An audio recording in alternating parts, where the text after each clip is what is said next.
नमस्कार, आपका स्वागत है हमारे चैनल। वक्फ अमेंडमेंट बिल 2024 भारतीय राजनीति में एक गर्म बहस का मुद्दा बन गया है। एनडीए के नेतृत्व वाली सत्तारूढ़ बीजेपी सरकार ने इसमें काफी बड़े-बड़े संशोधन प्रस्तावित किए हैं और विपक्षी दलों ने इन संशोधनों का उतना ही कड़ा विरोध भी किया है। यह बिल वक्फ संपत्तियों के प्रबंधन और उनके नियमन में बदलाव लाने के लिए लाया गया है, लेकिन इसे लोकतांत्रिक प्रक्रियाओं और संवैधानिक अधिकारों को कमजोर करने के आरोप झेलने पड़े। 1995 में सबसे पहली बार यह बिल पेश किया गया था। इस्लामी धर्म में धार्मिक और परोपकारी उद्देश्यों के लिए दान की गई वक्फ संपत्तियों को नियंत्रित करने और प्रबंधित करने। इस कानून में आखिरी बार 2013 में संशोधन हुआ था। फिर अगस्त 2024 में लोकसभा में वक्फ संशोधन बिल पेश किया गया, जिसमें मौजूदा कानून में 44 बदलावों का प्रस्ताव है। इन बदलावों का उद्देश्य है राज्य वक्फ बोर्ड की शक्तियों में संशोधन करना, संपत्तियों के सर्वे के लिए नए तरीके बनाना और अतिक्रमण जैसे मुद्दों का समाधान ढूंढना था। लेकिन ये बिल संसद में पेश तो हुआ,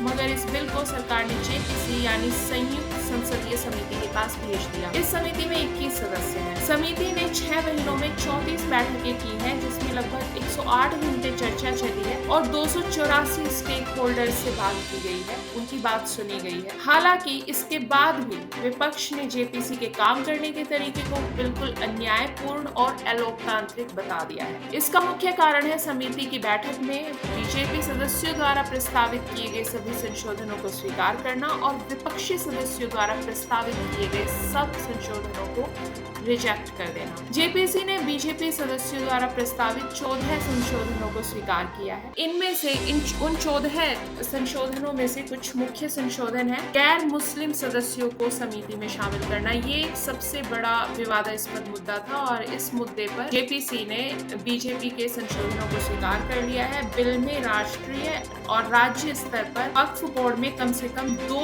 गैर मुस्लिम सदस्यों की अनिवार्यता की बात कही गई है। इसके अलावा जो नॉमिनेटेड एक्स ऑफिशियो सदस्य हैं, वो भी गैर मुस्लिम हो सकते हैं। इससे ये भी डर है कि वक्फ बोर्ड के अंदर गैर मुस्लिम प्रतिनिधित्व बढ़ सकता है। दूसरा है, अब किसी संपत्ति को वक्फ घोषित करने का अधिकार जिला कलेक्टर के बजाय राज्य सरकार द्वारा नामित किसी अधिकारी को दिया जाएगा। तीसरा है, कानून उन संपत्तियों पर लागू नहीं होगा जो पहले से वक्फ के रूप में रजिस्टर्ड है। लेकिन यह काफी चिंताजनक बात है इवन वक्फ बोर्ड के लिए भी, क्योंकि यह अनुमान है कि करीब 90% वक्फ संपत्तियां अभी रजिस्टर्ड नहीं है। जो व्यक्ति अपनी भूमि को वक्फ के लिए दान करना चाहते हैं, उन्हें यह साबित करना होगा कि कम से कम पिछले 5 साल से वो इस्लाम फॉलो कर रहे हैं और इस दान में किसी भी तरीके की कोई धोखाधड़ी नहीं। जेपीसी ने वक्फ ट्रिब्यूनल के सदस्यों की संख्या 2 से बढ़ाकर 3 कर दी है और कुछ भूमिकाओं के लिए उन्होंने सुझाव दिया है कि राज्य सरकार को अधिकारियों को नियुक्त करने का अधिकार होना चाहिए। कांग्रेस, तृणमूल कांग्रेस और ऑल इंडिया मजलिस इत्तेहादुल मुस्लिमीन AIMIM जैसे दलों के नेतृत्व में विपक्ष ने इन संशोधनों पर कड़ी आपत्ति जताई है। AIMIM के नेता असदुद्दीन ओवैसी ने इस बिल को धार्मिक स्वतंत्रता पर हमला बता दिया है और उन्होंने यह आरोप लगाया है कि यह संविधान के आर्टिकल 15 और आर्टिकल 30 के तहत अल्पसंख्यकों के अधिकारों को कमजोर करता है। ओवैसी ने सरकार पर वक्फ संपत्तियों को खत्म करने और अतिक्रमणकारियों को इनाम देने का भी आरोप लगाया है। उन्होंने कहा कि यह प्रक्रिया वक्फ की अलोकतांत्रिक थी और उन्होंने यह भी कहा कि जेपीसी के अध्यक्ष बीजेपी सांसद जगदम्बिका पाल ने विपक्षी सदस्यों को अपने संशोधन पेश करने का मौका ही नहीं दिया। टीएमसी सांसद कल्याण बनर्जी ने भी समिति की कार्यवाही को ड्रामेबाजी बताया है और उन्होंने जगदम्बिका पाल पर तानाशाही रवैया रखने का आरोप लगाया। विपक्षी सदस्यों ने यह भी आरोप लगाया कि उन्हें 500 पन्नों की ड्राफ्ट रिपोर्ट की समीक्षा के लिए पर्याप्त समय नहीं दिया गया है। अंतिम वोटिंग इन संशोधनों पर 29 जनवरी को होनी। जेपीसी के अध्यक्ष जगदम्बिका पाल ने अपनी कार्यवाही का बचाव किया है। उन्होंने कहा है कि बहुमत की राय को प्राथमिकता दी गई है और संशोधन कानून को और भी ज्यादा प्रभावी बनाएंगे। बीजेपी सांसद अपराजिता सारंगी ने भी ये कहा है कि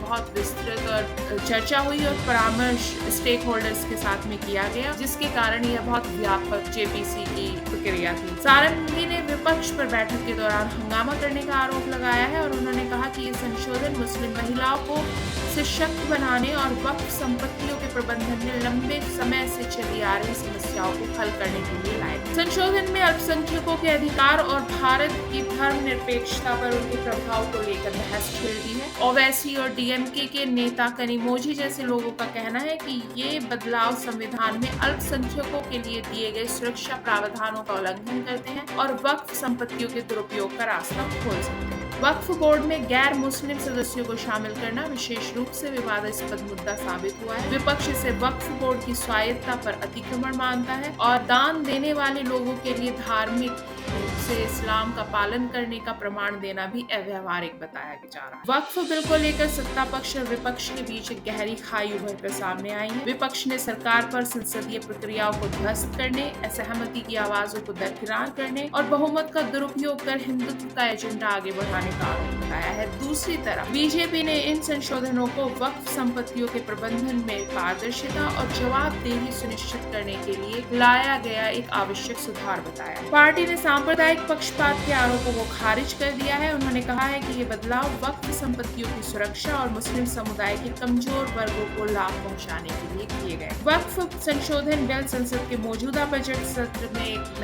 प्रमुख बहस का मुद्दा हो सकता है। जेपीसी को 31 जनवरी तक अपनी अंतिम रिपोर्ट प्रस्तुत करने की संभावना है और उसके आगे उम्मीद की जा रही है कि इस जेपीसी की रिपोर्ट और इस बिल के कारण काफी बहस होंगी और इस बिल को कानूनी चुनौतियों का सामना करना पड़ेगा।